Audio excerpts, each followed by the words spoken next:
Hi, Fran. Hi, Abby. Good to see you. Actually, it's great to see you, Fran. I feel very reassured seeing you. I feel like I'm just talking to you next door. Fran's a You've got it, friendly Abby. neighbor. So I'm going to keep looking at you, Fran. I'm here to support you fully. You're going to be my anchor. Thank you, Fran. I know you know the story, but it's nice to see you here. How's everything? Wonderful. I wouldn't miss your talk. I think this is the third time I'm hearing you, Abby. I love. If I forget something, I'm going to ask you to fill it in. You and Lenny. Lenny's also the one who can fill in. And I wouldn't forgot something. Only you can call him Lenny. He's Dr. Grossman to me. Yeah, he's Lenny to me.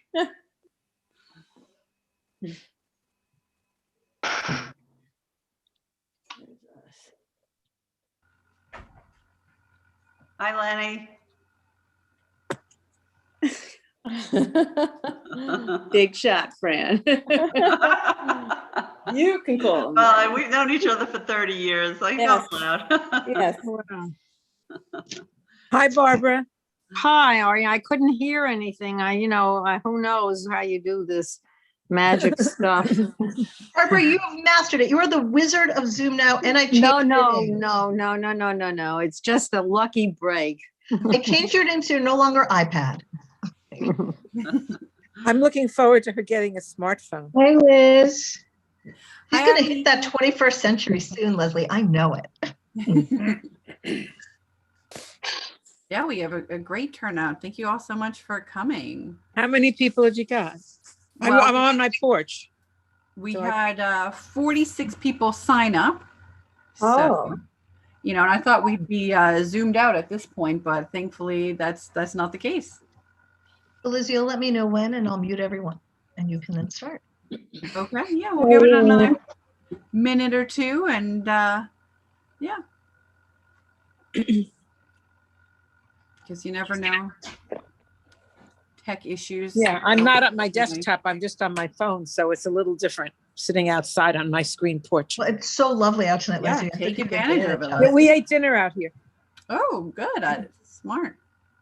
See, I just don't like schlepping everything back in afterwards, Well, it's just a step in. It's not that far. It's close. It's close. There you go. That's maybe a little bit more worth it. And then I got the kids and I don't want to bring my stuff. And I'm like, look, I just said you, will you please bring it in?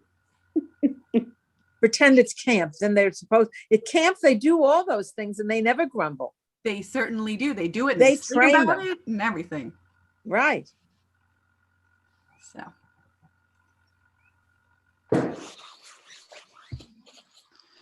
Is this our author? Yep. Yep. Hello. I'm very partial to the name Evelyn. Oh, good. Yes, because my dear beloved aunt was named Evelyn. She passed away about 8 years ago, and my 6-year-old granddaughter is named in her honor, Evelyn. Oh, that's good. There aren't that many Evelyns. It's not the most. No. 2 years ago, it took a rocket up and became number 10 on the list of Social Security names. It appeared out of nowhere, very popular. It's gone down a little since then, but it rocketed up. So you're going to see a lot more Evelyns coming along for a while. All right, I'm glad to hear that. That's good to know. I did not know that. Thank you. All right, so why don't we go ahead then and we'll get started. So I'm going to mute everyone. Liz and Evelyn, you'll need to unmute yourselves, please. I'm going to ask the rest of you to stay muted. Liz will let you know how to ask questions and all of that, but it helps us here on Zoom. Liz, I'm going to spotlight you as you begin, and I'll add Evelyn. All right. So thank you all so much for coming tonight. I'm Liz Hughes. I'm one of the program coordinators for the Sisterhood Board, and I'm thrilled to have Evelyn here, and thank you, Fran, for bringing up her book. And I'm also thrilled that Evelyn is a local author. That's always really exciting too. And for those of you who read the book, I think, you'll find some great back matter. And for those of you who haven't yet, hopefully this will prompt you to run out and get it after the presentation. I'm going to ask that if you have questions, because there'll be a Q&A period after the presentation, if you could type it in the chat box to me as a private chat. That way it's less distracting for everybody else, and I'll compile it and, ask the questions when we get to that portion. All right, so Evelyn, whenever you're ready. Okay. Well, Liz, thank you very much. And thank you to the Bethlehem Sisterhood for inviting me to be here tonight. And thank you, Fran Lichtenstein, my dear friend and my neighbor, for recommending the book. I very much appreciate it. I'm honored to be here to tell you the story of my family. It's a story of courage and survival and of loss and of resistance during the worst of times, during the Holocaust. This book was published in December of 2020. And I was so happy that my mom was able to hold the book in her hands. She had a major part in helping me, telling me her stories, which is a big part of the book. So she got to see the final edition, the final version in a real book. Mom passed away 12 weeks later on February 22nd of 2021. So it just, while she's not here anymore, she is with me. And as I tell you this story, she is here with me. The story is based on conversations with Mom, tape recorded over many years. It's based on letters that my father wrote to the people who helped him find people to help to rescue him. It's based on letters from my uncle Gerhard, who came to America in 1938 and tried to bring his family over, but he couldn't because of tight American restriction of immigration quotas. It's based on research from Yad Vashem and the International Tracing Service, and on my trips to Germany to visit the places where my parents grew up and where they hid. And it also talks about how I honored the Germans, the Gentiles, as righteous among the nations. So let me start.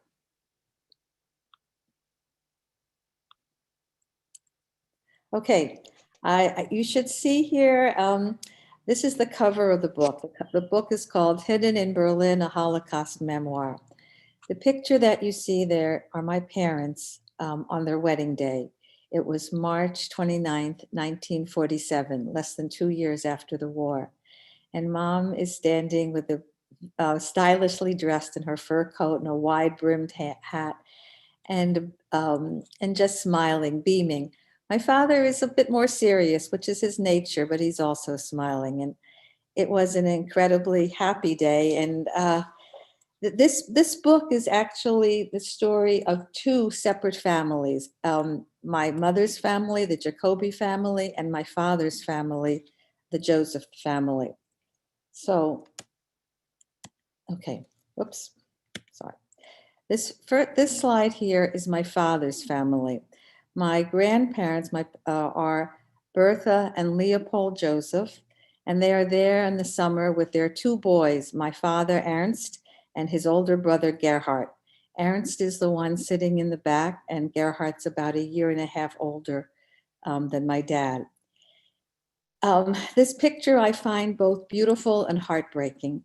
It is a picture of a family that is enjoying a summer outing with no idea of what the future will hold. I'm guessing it's around 1926, looking at how old my father and my uncle appear to be. Everything changes quickly in 1933 when Hitler comes to power. My father has started his first year at the university, and he cannot remain because Jews can't remain in school. He and his brother go off to Switzerland to study, where they're still allowed to go to school, to the university. A telegram comes and from the mother saying that their dad had suffered a heart attack and they're needed back home. So my dad and Gerhard returned to Berlin to help out with the family business, which my grandfather had started a business called in the marketplace, where he would buy canned goods, tuna and sardines, and sell them to local merchants in Berlin. Gerhard is able to secure a visa in 1938 and come to America. And my father stays in Berlin with his dad. The November 1938 is Kristallnacht, and in Kristallnacht, of course, the breaking of the glass, my father and my grandfather are arrested and put in prison. And my grandmother sends a telegram to her son in America asking for some money to get them out. Gerhard sends his mother some money. The men are released from prison. But things rapidly get worse and worse after Kristallnacht.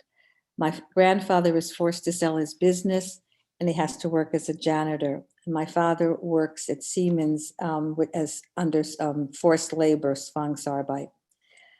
What I want to show you here is something called the Polizeiliche Erlaubnis, a police permission slip. It is a piece of paper, a card, and it was really a bus pass.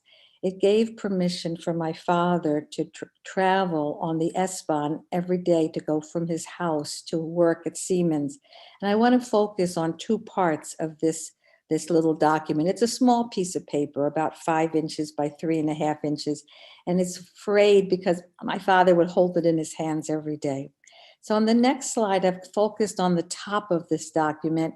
And what I want to point out, the top says, Dame Juden, Ernst Israel Joseph. It says the Jew, Ernst Israel Joseph. So this document identifies my dad as a Jew.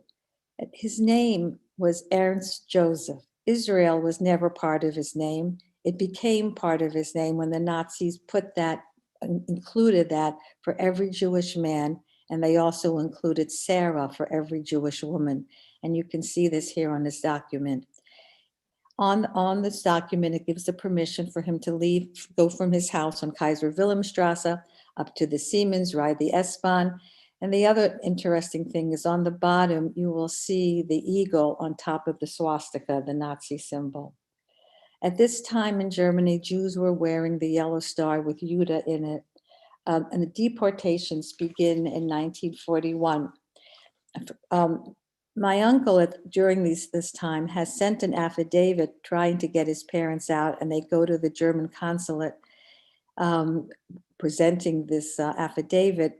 However, the US had a very low quota for people to come over from Germany to America, and they never succeeded in leaving Germany. So they really were trapped inside. My father begins looking for a hiding place, a place for not just himself, but for himself and his parents. Through a contact in the marketplace, friend introduces him to a German couple. Their names are Leni and Paul Pisarius. They are a middle-class German couple. They are strongly anti-Hitler and strongly anti-Nazi. Paul was the youngest of 8 children. He grew up in a little town on the outskirts of Berlin. He was originally a carpenter. He served in World War I. And after the war, he came back and he drove a horse and carriage and delivered merchandise throughout Berlin. They agreed to take my father and my grandparents into their apartment. This is Eisenbahnstrasse is where they lived. Now this picture, the picture on the left is the apartment building where they were in hiding on the first floor.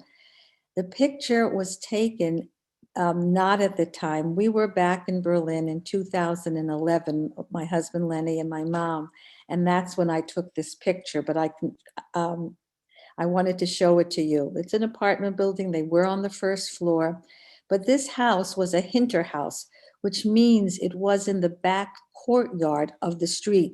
The picture on the right-hand side is Eisenbahnstrasse with how it looked from the street view. And this house on the left, they were on the first floor, would have been one of the apartment buildings behind the houses on the main street.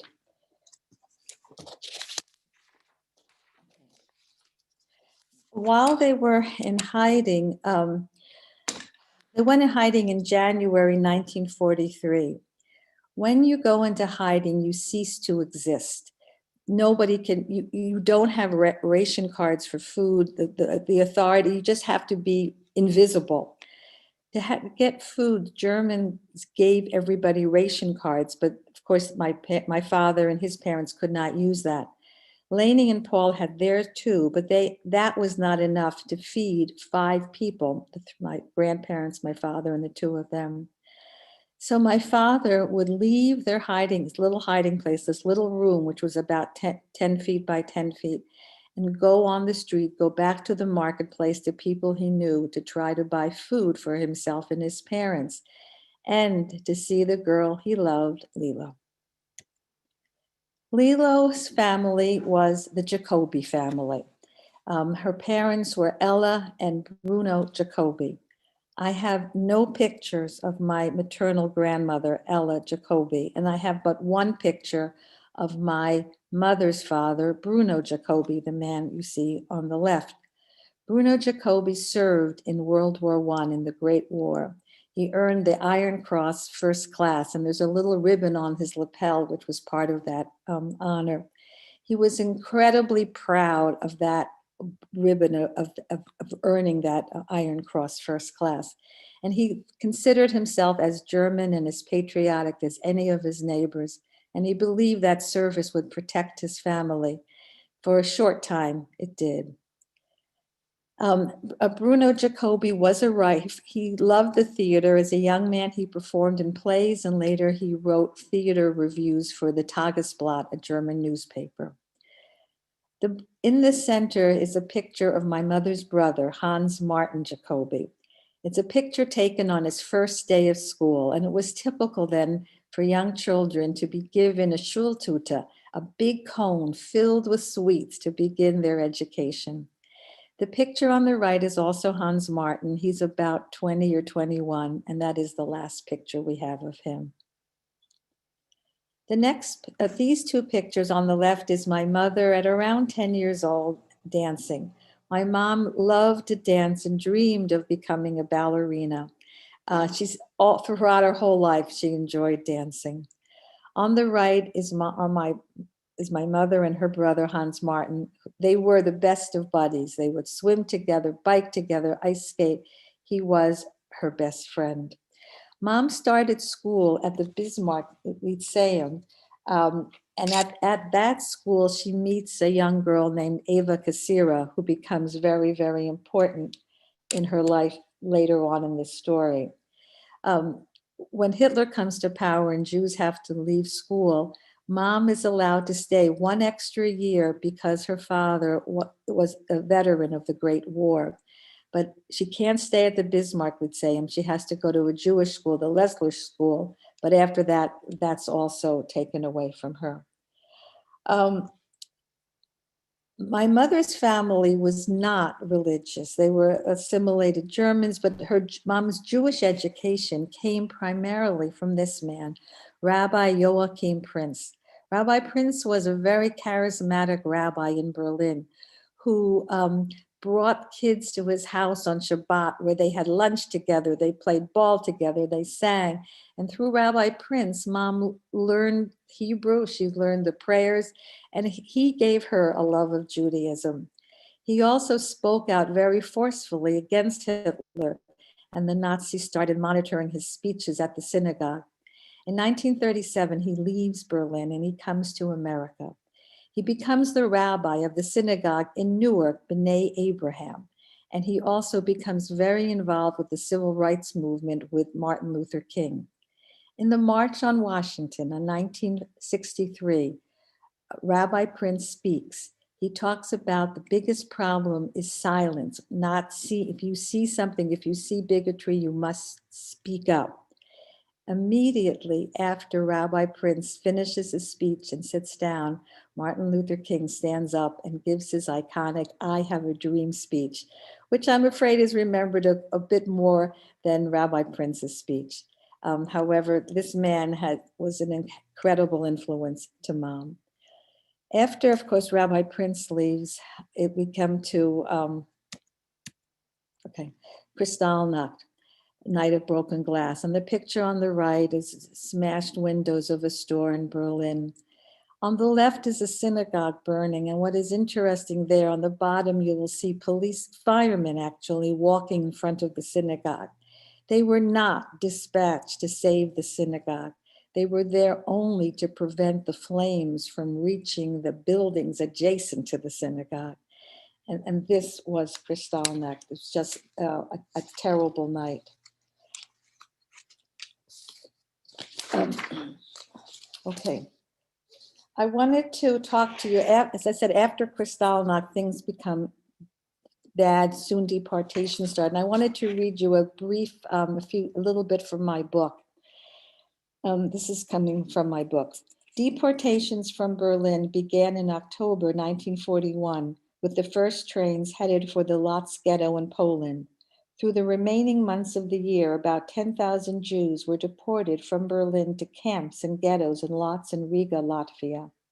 Those remaining in Berlin did not know the fate of their relatives and friends.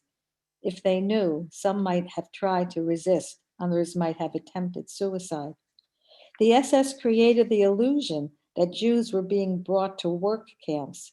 Bruno expected he and Ella would face physical labor, which would not be easy for a man of 63 and a woman of 54. The best he could hope for was to remain strong until the war ended, until Hitler was defeated. He never imagined the truth. Lilo and Hans Martin were at work that day in September 1942 when the Gestapo came to their house. Bruno and Ella were not as fortunate. The Gestapo walked in the same way they came to every other home. They knocked on the door. They entered with orders for Bruno and Ella to pack their suitcase for resettlement in the East. When Lilo and Hans Martin returned home, they found the front door sealed and a note posted ordering them to report to the deportation center on Grosse Hamburger Straße. Lilo shut her eyes to stop the tears. She wiped her face and quietly repeated the words her parents had said so often. If they come for us, don't worry. We will be back. When this terrible time is over, we'll be together again.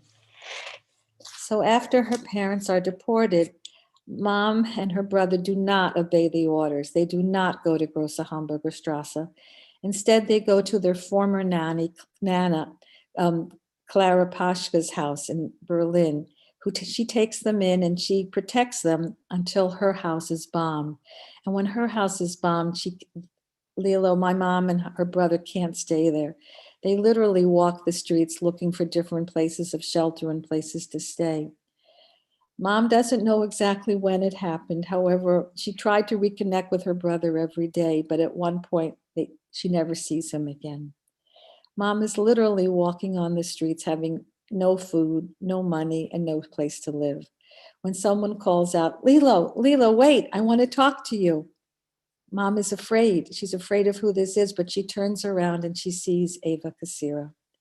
Eva comes up and says, Lilo, do you have a place to stay? Mom shakes her head. And Eva gives her a piece of paper with her with some money and says, come to my house tonight. Maybe my mother can help you. So here we see on this picture, on the left is Eva Kassira. In the middle is her mother, Hanna Zotchik. And on the right is this house that they lived in. They were extremely wealthy. They lived in Grunewald, an area of mansions on the western part of Berlin. Mrs. Zotchik takes my mother in and Eva gets false papers for my mother. They give her a complete new name and new identity so that no one should know that she is Jewish. And she works there as a maid. This picture I wanted to tell you was also taken when we go back to Berlin. This was not taken during the war, but when we go back, Mom says the house looked identical to the way it was when she lived there. In that top floor, on the third floor there, you can see two little heads. That's my mother and Eva, and that's also part of the story, and I'll come to that right now.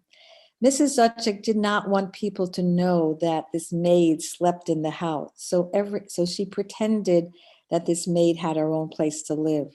So every night when there were visitors, and there were many visitors, there were Nazis coming into this house. It was a house that of many visitors. So mom would have to try to stay away or try to minimize her conversations. Mom would say Guten Abend to each of these people and walk out the house, walk out of the door. And there's a bunker underground on the grounds of this house. She had her flashlight. She spent time underground in this bunker. And after some time would come out by and she hoped everyone had left or gone to sleep, she would go out and look at that window. When the shutters were closed, that meant do not come in. There's too much danger. When everyone had left, when Ava felt it was safe to come back in, she would open up those shutters and say, that was the signal, it's safe to come back inside. During this time, the Allies, the bombing becomes worse and worse in Germany, and especially in Berlin. The Allies originally targeted military sites, but as the war progressed, they targeted cities. And it's estimated that 80% of Berlin was destroyed. Tens of thousands of people were left homeless. The war left thousands of people homeless. During this time, my father is still going out almost once a week to get food for himself and his family and to see Lilo at predetermined places. He never came to the house, but they would meet at different places. One time, my father does not show up. So there's no communication, you can't call, and my mother doesn't know, was something wrong with his parents, where there's too much danger, or was it the end? A while later, he gets a message to the house to say to meet again, and she finds out later on what happened. The reason my father didn't show up was that his father had suffered a heart attack in that little room and died. Now, during that time, you could not go to a doctor, you could not get medicine, you could not go to a hospital. There was nothing my father could do to help his father. And when he died, you cannot leave a dead body in a small room. You have to do something. So in the darkness, he and Paul Pisarius, the man who was protecting him, take my grandfather, wrap him up in a quilt, put him on a cart, and they walk a few blocks to the River Spree, not too far from Eisenbahnstrasse. My father gently places his father into the cold water of the river. They walk back to the house, hoping that no one will stop them or question them. Why are they out there? What are they doing? No one does. But it is a night that leaves my father brokenhearted and haunts him from what he had to do that night. My parents, my mother, and it's 1945, the war is over. When the war is over, 55,000 Jews were deported from Berlin and brought to the camps. 1,400 people survived in hiding. Of that small number of 1,400 are my grandmother on the left, Bertha Joseph, my father, Ernst Joseph, and my mother, Lilo Jacobi, which I think is amazing. The years after the war were a period of waiting. My mother knew that in her heart, she knew that her parents were not going to make it. They were not going to come back. But she hoped that her brother would be able to survive. And it was a time of waiting, hoping somebody would come back. Nobody comes with a notice. My mom was never given any official notice till many, many years later. And many years later, we did find out what happened. We found out that Bruno and Ella were deported to Riga, the capital of Latvia. Riga was once a city with a thriving Jewish community, but all that changed when the Nazi-occupied Latvia. A year before Bruno and Ella were deported, more than 25,000 Jews were taken out of Riga, marched to the Rambula forest, forced to undress and stand along the edge of mass graves where they were machine gunned down. When the train carrying Bruno and Ella came to their final stop, they, along with 722 men, women, and children, were shot and buried in that Rambula forest. Mom's brother, Hans Martin, was deported on February 26, 1943, in a closed cattle car that carried 912 people to Auschwitz. When the train stopped, 156 men and 106 women were selected for the Arbeitslager, a labor camp. The rest were murdered in the gas chambers in Auschwitz-Birkenau. Hans Martin was a healthy, strong young man of 21, and he survived that first selection. He was registered, tattooed, and became prisoner number 104435. The Yad Vashem database lists him as declared dead, but without a place or date of his death. In 1947, my grandmother leaves Germany. HIAS, the Hebrew Immigration Society, helps my grandmother come over to America, and she's reunited with her older son, Gerhard, who's living in Trenton. He's married Miriam Selden, and he's now the father of 2 young girls. That year, my mother and father get married, and that was the picture you saw on the cover of the book. And the following year, in 1948, joined the American Joint Distribution Committee, helped my parents come to America, and they also come to Trenton to join Gerhard and my grandmother, and they settle in Trenton, and that is where I am born. Life after the war. The top picture there is a picture of my mother on the right, my Aunt Gerhard in the middle, and my Aunt Miriam on the left, and it is New Year's Eve, 1947. They are drinking soda pop, and they are celebrating the new year. My parents wanted to become American as soon as possible, and 5 years after they came in, they became US citizens. The picture on the right is my father and my grandmother on a Circle Line boat trip around Manhattan. And the bottom 2 pictures are a family vacation. I'm an only child, so it was me and my parents. We went to Niagara Falls, and there we are in our raincoats doing a very American trip, seeing Niagara Falls. In 1972, I graduate college. I graduated from Douglas College, Rutgers University, and there's a picture of me in my cap and gown with my mom. And in June of that year, Lenny and I get married, and I'm standing there with Mom and Uncle Gerhard and Aunt Miriam. What's most significant is my father is not in either one of these pictures.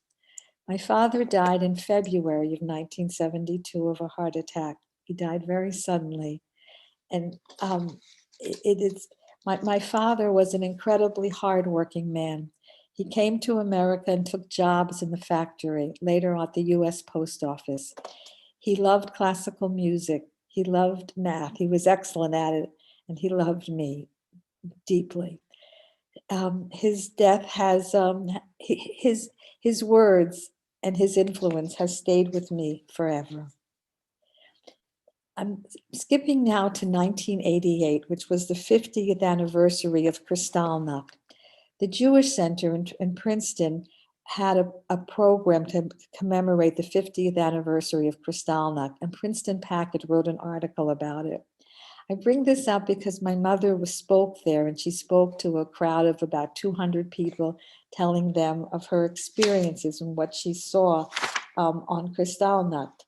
And I'm just going to read to you. What she said that night was this: I woke up in the middle of the night from the noise of broken glass, shouts, and screams.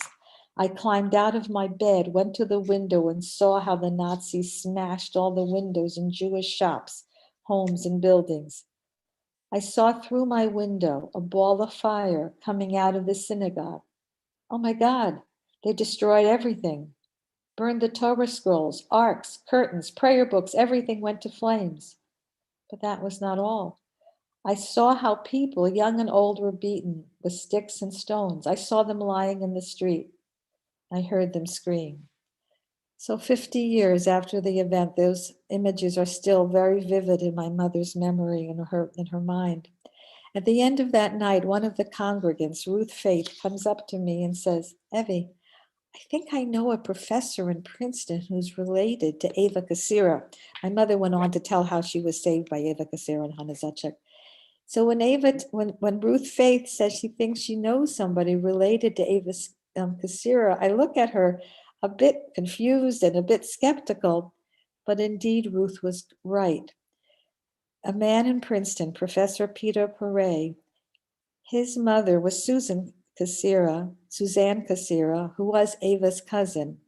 And Peter Perret knew the whole story of how his cousin had saved a Jewish woman during the war. He never knew this woman's name or what happened to her after the war, but the story he knew completely from his family. So from this event at Kristallnacht 50 years later, I was able to connect to a relative of the Cassiras. In 1995, Mom and I go to Berlin. The Berlin had a program where they were offering people, survivors, people who had lived underground or in the camps, to come back for a trip to Berlin. They were trying to make amends for the horrible past, something that was impossible to do, and my mother never wanted to take such a trip. She finally decided she would because she wanted me to meet Ava, and I thought it would be wonderful to be able to meet her and see where Mom lived. So in May 1995, you can see the picture on the left. There's Mom and Ava. They had exchanged cards. They had not seen each other in 50 years. And we got off the plane. Ava was waiting for her with a bouquet of roses, and Mom handed her roses that she was guarding on the plane. The two women started talking. We went to the house, and Mom had gifts, and we brought gifts to, what do you give somebody who has saved your life? So we tried to bring as much as possible. So there's this picture of Mom and me and Ava on that trip. Besides, of course, my having a chance to meet Ava and see the house, had a chance to walk in Berlin and see the city. In the middle of the city on the right, you'll see a church. It's called the Kaiser Wilhelm Memorial Church. It was bombed during the war. The steeple was destroyed and has not been repaired, and that was left deliberately in that condition as a reminder of the war. On the left-hand side, we went to the Grosse Hamburger Strasse, the deportation center, which no longer exists. It was destroyed during the war. But on that site, there is a memorial stone. It is a stone, and I'm going to just read to you what it says on there.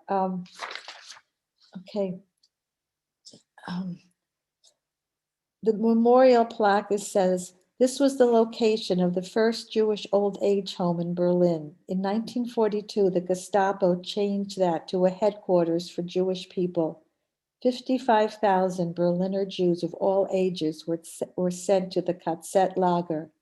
They were taken to Auschwitz and to Reichenstadt and killed in a bestial manner. Never forget, beware of war, guard the peace.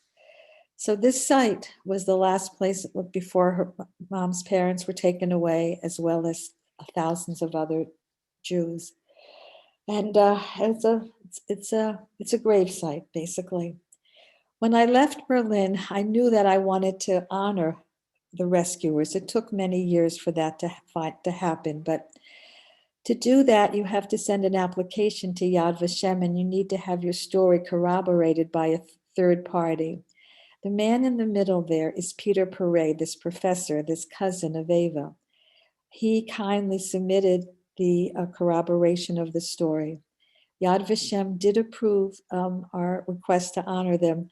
Unfortunately, Ava had already passed away, and so when it was time to have the award ceremony, we couldn't give the award to her, but Peter accepted it on part of his family. The man on the left is Gil Lanier. He represents the Israeli consulate, and the man on the right is Emil Jacobs from the German embassy. On the right-hand side, you see the medal, which I actually have in my house. Peter Perret didn't want to keep that medal. He said, it belongs to your mother. I did nothing, and he sent it to her, and I now have it. On that medal, on the top, there's an image of the Hall of Remembrance at Yad Vashem. In the middle, I know it's hard to see, it says Hannah Zuchik and Ava Cassira. And on the bottom, it says, whoever saves one life saves the world. So that is how we could honor Ava and her mother. Now, we didn't forget about Paul and Helene Pisarius. However, I had no contact with them. I had no way to try to get to to honor them. So what do you do when you have no information? You start Googling, you start searching on the internet. So when I started searching all kinds of names, I came up to an article in a German newspaper of the Kreuzberger Chronicle that said Die Eisenbahnstraße, which of course, Eisenbahnstraße, that's where my father was in hiding. And it was written by somebody, Walter Schwab, who I didn't know who he was. And I start reading the article. And the article says, my Eisenbahnstraße belongs to Paul Pisarius, the old neighbor in house number 15. Many times he has talked about the time he carried a dead man on a cart in the middle of the night, how he walked to the river and with the help of the dead man's son, they threw the body into the river. I sat stunned, frozen, and angry. This was my family secret. We did not talk about this. We knew the story, but we never told other people about it. And who was this Walter Schwab? And how dare would Walter Schwab reveal my family story there on the internet? But I soon realized whoever this Walter Schwab was knew Paul Pisarius, knew the story, and I had to find whoever Walter Schwab was. More digging, more searching. Walter Schwab was a she, and you see her right in the middle. She was a journalist in 1978. She was a grad student and lived on the top floor of that 15 of Eisenbahnstraße number 15. We started exchanging emails. That picture that you saw of Lainey and Paul Pisarius came in fact from Walter Schwab. And she was the one who described the room. She knew exactly where they were in hiding. And she was the one who provided information about Paul and told me so much about him. And also when it was time to put in the application to honor that Walter had helped with an independent corroboration of the story. Again, the application for the Righteous Among Nations was accepted, but I had nobody to accept the award. I had no relatives. Some digging from another museum, we were able to locate a nephew of Paul Pisarius. His name is Werner Pisarius.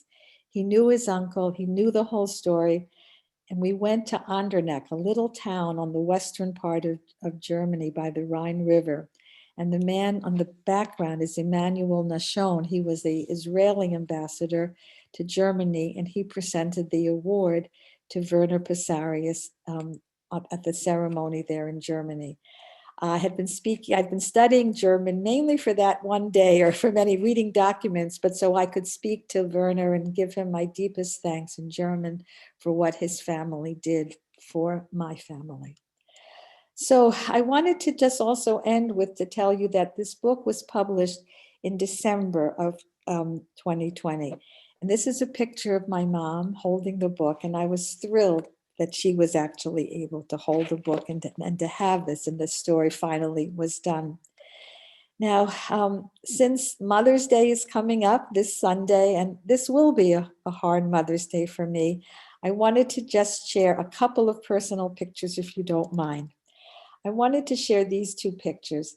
The one on the left is Mom and me riding a bike. I think it's the mid 80s. I'm in my 30s and Mom, it's not 1985 or around there. And it's just a picture of happiness and joy. And Mom, it's just a wonderful picture that makes me very happy. The picture on the right is one of me, my daughter Amy, and my mom. Amy passed away 4 years ago. She was 36. And this is my last picture of my mother, my daughter, and me. This picture was taken at a Life and Legacy ceremony, which Anne, you and I were talking about before the meeting. I've been very involved with Life and Legacy for the Jewish Center in Princeton, and that's been an important thing to me. And I've always said, as important as my family story, Life and Legacy is equally important because that's for the future. But that picture is important because it's my mom, my daughter, and me. Mom had a great relationship with her grandchildren and great-grandchildren. Picture on the right is Mom with her grandson, my son, Eric, and her great-grandson, James. And on the left is my mom having a bowl of ice cream with her great-granddaughter, Josie, and Knox looking on at the side. And the last picture to share, this was Passover 2 years ago. On the back is my daughter-in-law, Elizabeth, with Eric, and the rest of, and Lenny's on the other side and with the rest of the family. So I really just want to thank you for giving me the chance to tell you my story and share a story of terrible times, of resistance, of a very few good Germans. Obviously, the overwhelming, the Nazis, the horror that they inflicted upon Jews and on non-Jews was horrendous. But I think it's very important to remember and honor those few who were moral and courageous in the worst of times. So thank you for listening to my story. All right. Thank you so much, Evelyn. That was great. The personal pictures at the end were fantastic. Really has a great touch to it. So if anybody has any questions, did you want to mention any of these? This, I've done it before. Sometimes I mentioned something called International Tracing Service. People often want to know, a lot of this came from research, or where it came from, some place called International Tracing Service. They've changed their name. They're called Arelson Archives. So if you have any relatives who were in Europe, who were persecuted, or who were either in the camps or were in hiding, you can write to them, and hopefully they can search there. They have millions, literally millions of documents. From them, I could find out exactly the dates of when my mother's parents and her brother were deported, the number of the train, who was on the train.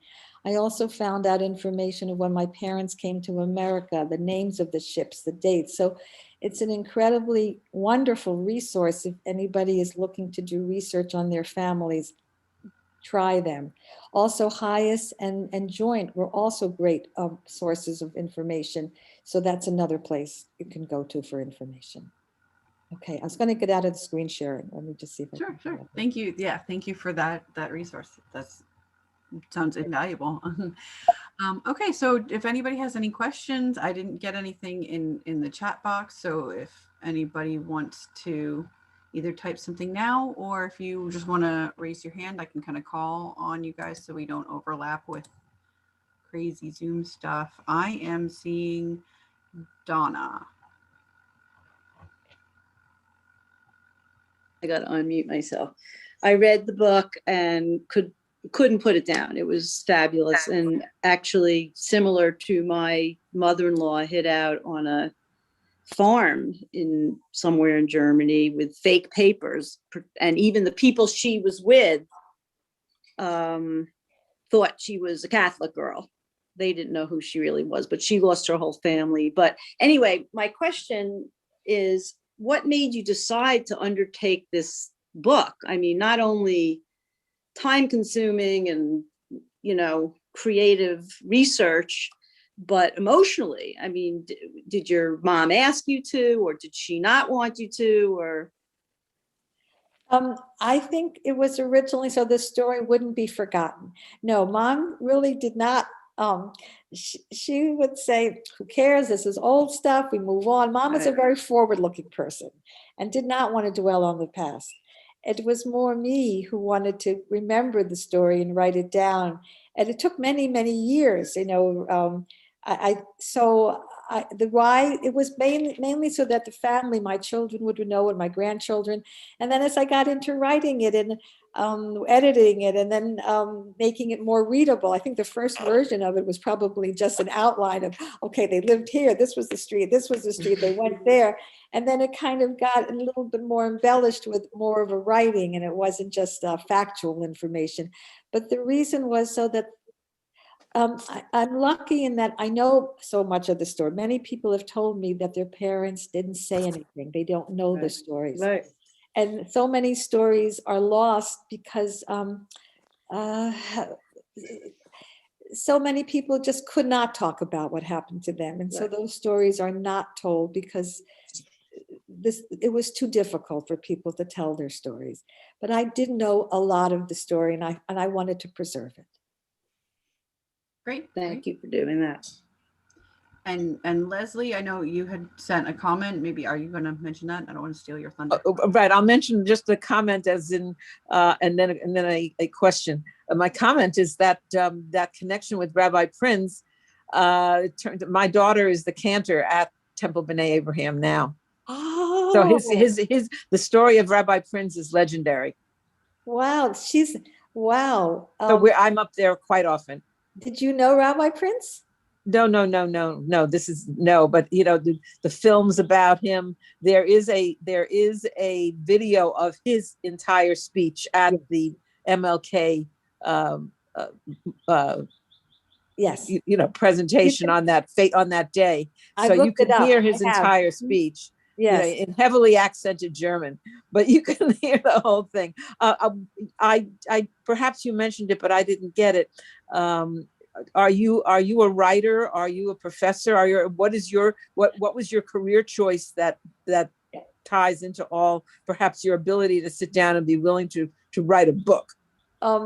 My background is as financial analyst. I'm a number cruncher, basically.